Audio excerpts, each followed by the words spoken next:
the heart of the English countryside, nestled between rolling hills and sun-dappled meadows, lay a small village called Elmridge. It was the kind of place where time moved slowly, where mornings were greeted with birdsong, and where everyone knew everyone else's name. For Claire Whitmore, a local painter known for her delicate watercolors of nature, Elmridge was home. And for the past 10 years, it had also been a quiet escape from the heartbreak she once knew. Claire had lost her fiancé, Daniel, in a car accident just a month before their wedding. Grief had swallowed her whole, and painting became the only way she could still feel connected to the beauty of the world. Her days were quiet and predictable, until one spring afternoon when a stranger came to town. His name was Ethan Rhodes, a travel writer from London who had inherited an old cottage on the edge of Elmridge. He was tall, with kind eyes and a quiet charm that seemed to disarm everyone he met. But it was his curiosity about Claire's paintings that first drew their paths together.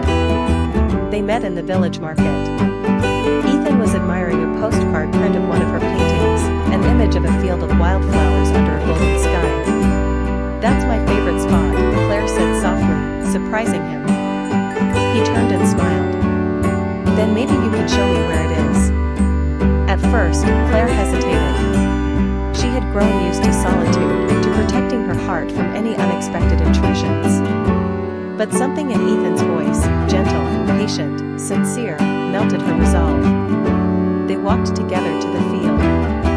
The wildflowers were in full bloom, painting the earth in hues of violet, yellow, and crimson. As they sat on a weathered bench beneath an old willow tree, conversation flowed easily. Ethan spoke of his travels, Claire of her art. In those hours, something shifted, subtle, but undeniable. Days turned into weeks. Ethan began spending more time in Elmridge than in London. He helped Claire set up her first solo exhibition at the village hall. In return, she showed him the quiet wonders of the countryside, hidden trails, forgotten ruins, moonlit lakes. She began to paint him, not just his face, but the way he made her feel, alive, seen, gently whole again. But love, as always, comes with its own doubts. One evening, Claire found Ethan sitting alone by the wildflower field, a letter in his hands. His editor had offered him a year-long assignment overseas, an opportunity of a lifetime. "I don't want to leave," he admitted. "But I also don't want to ask you to come. Not if it means giving up everything you've rebuilt here." Claire's heart ached. She had spent so long shielding herself from love, afraid that to open her heart again was to risk breaking it.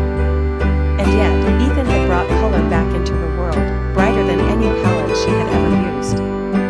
So she took his hand and smiled. "Let's not decide tonight. Let's just sit here a while longer."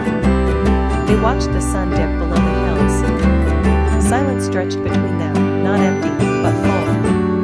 In the weeks that followed, Ethan prepared to leave, but not without a promise, to write her every day. And Claire, for the first time in years, didn't feel afraid. Because she knew love didn't always mean staying in one place, it meant growing, trusting, blooming. And every spring after that, when the wildflowers bloomed, Ethan would return. And Claire would be waiting, brush in hand, heart wide open. When stars align. In a small coastal town named Elmsworth, where the sea whispered to the shore and lanterns glowed warmly at night, lived a quiet bookshop owner named Ethan. His days were simple, filled with dog-eared pages, steaming cups of tea, and the scent of old stories. His shop, the Story Nest, sat nestled between a bakery and a flower shop, visited often by locals but rarely by strangers. That changed one rainy November afternoon. Her name was Lila. She rushed in, soaked to the bone, carrying nothing but a broken umbrella and a small suitcase. She looked like someone running from a storm, not just the weather, but something deeper. "Do you have anything to read that can make you forget everything for a little while?" she asked, brushing wet hair from her face. Ethan, quiet but kind, led her to the poetry section without a word. That's where it began, not in fireworks or long stares, but in silence, in the understanding between two people who had both known loneliness. Over the next few weeks, Lila became a regular visitor. She would sit by the fireplace, reading or writing in a weathered leather journal. Ethan learned she had once been a violinist in a big city orchestra. A life of glamour in grand halls. But her world had collapsed when she lost her mother, her greatest supporter. The music faded from her soul after that. Ethan, too, had his own shadows. Years ago, he had been engaged to a woman who left without explanation days before their wedding. Since then, he buried his heart in books, safe from the unpredictability of love. Yet, with Lila, something stirred. They talked about everything: philosophy, music, the stars. One evening, she played the violin again in his shop, softly, hesitantly. The melody was aching and beautiful, echoing through the wooden walls.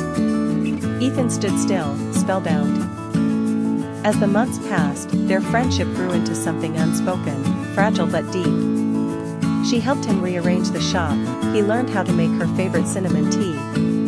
They would watch the ocean together on foggy mornings, sitting quietly as the tide came in. Spring came, and with it, new beginnings. One night, under the stars, Ethan finally spoke the words he had been holding in. "You make the silence feel like music again." Lila smiled, eyes glistening. "And you make me feel like I'm not lost anymore." They kissed under the lanterns outside the shop, as if the universe had paused just for them. Years later, the story nest remained, but it had changed. A second sign had been added beneath the first, and violin evenings.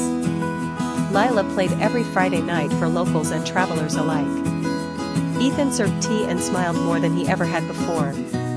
They never spoke of soulmates or destiny, but anyone who saw them together would know. Sometimes, when stars align, two broken hearts find each other, not to fix one another, but to grow something new from what was left behind.